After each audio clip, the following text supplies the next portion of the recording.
If you've ever known someone who's had a kidney stone or had one yourself, you know the pain is legendary. It just hits you out of nowhere with an intensity that's, well, it's almost impossible to describe.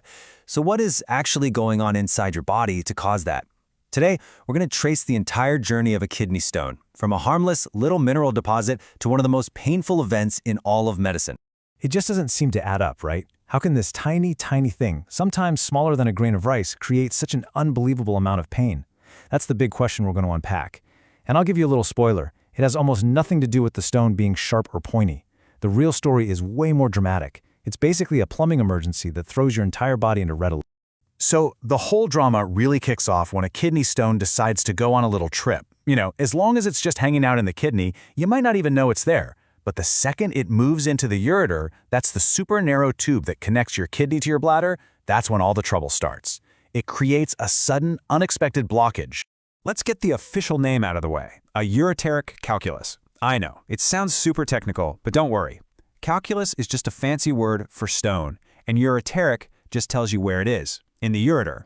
The two words you really want to focus on here are physically blocking. The stone is literally acting like a cork in a bottle. Everything that happens next is a direct result of that one simple fact.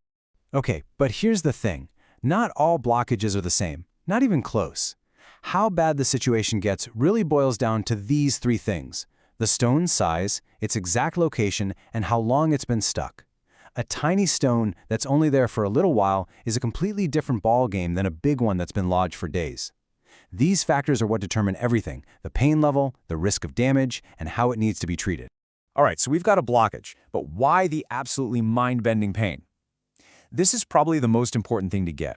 You don't actually feel the stone. What you're feeling is your own body's incredibly powerful and frankly violent reaction to the stone. It's like an internal war, and your nerves are sending these urgent frontline dispatches straight to your brain.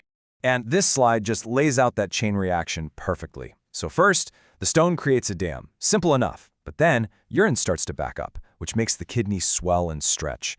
That pressure alone is excruciating. But that's not all. The ureter, which is basically a tube of muscle, goes into absolute overdrive. It starts spasming like crazy, trying with all its might to push that stone out. It's that 1-2 punch of stretching pressure and intense muscle cramps that creates what doctors call renal colic, that signature agonizing, wave-like pain. And this clinical quote, it sums up that 1-2 punch perfectly. Let's translate it from doctor speak. Ureteral distension, that's the stretching we just talked about, and increased peristalsis, that's the fancy term for those violent muscle spasms. So you've got a tube that's being stretched from the inside while it's also squeezing as hard as it can against a roadblock. Yeah, no wonder it hurts so much. But here's the thing. That pain isn't just intense, it's also a moving target. See, a ureteric stone is hardly ever sitting still. As it gets pushed down the ureter, the spot that hurts actually changes, which basically creates a roadmap of its journey. For doctors, this shifting pain is a huge clue for figuring out exactly where that stone is hiding. This table is an awesome guide for that journey. So, check out the top row. When the stone is high up, or proximal, you get that classic flank pain, way up in your side and back.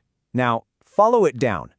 As it gets to the middle, the pain starts to creep around to the front and lower down in the abdomen. And finally, as it gets really close to the bladder, what we call distal, it starts to irritate the bladder itself. And that's when you get that awful, sudden need to go to the bathroom all the time.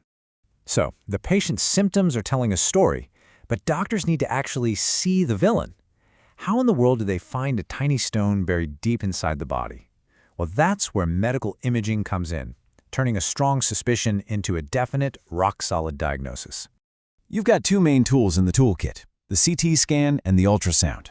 On the right, ultrasound. It's fantastic because there's no radiation, and it's great at seeing the effect of the stone, the kidney swelling up, which is called hydronephrosis. The downside? It often can't see the actual stone.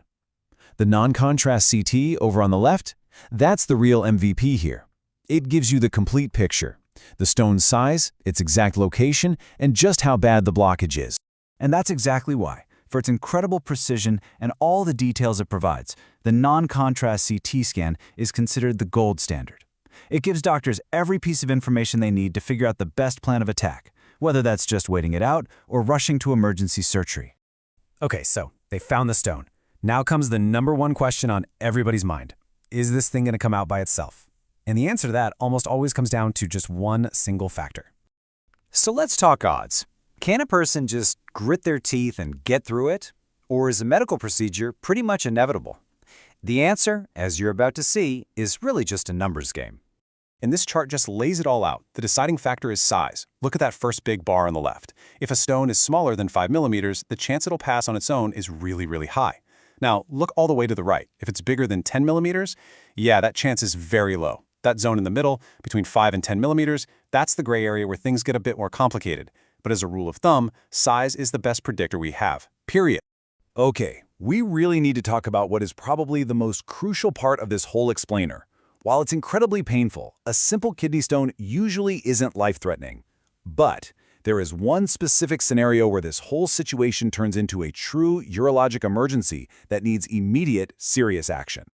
This is the one thing everyone really needs to know. What is that dangerous combination of factors that takes this from a really bad problem to a potentially deadly one? And there it is. 2 words, obstruction and infection.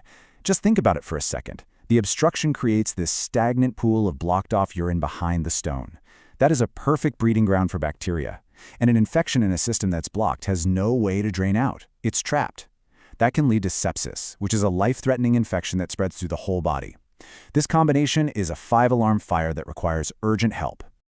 All right, let's do a quick flyby of the key takeaways. First, the pain isn't the stone, it's your body's reaction to the blockage, that crazy pressure and muscle spasms. Second, the pain moves as the stone moves, which helps doctors track it. Third, size is the #1 predictor of whether it'll pass on its own. And, most importantly, the biggest red flag of all is a blockage plus an infection. That is a true medical emergency. And that really brings us to a final thought. Once you understand the mechanics behind this kind of pain, you can't help but have a new respect for your body's warning systems. It's not just random, meaningless suffering.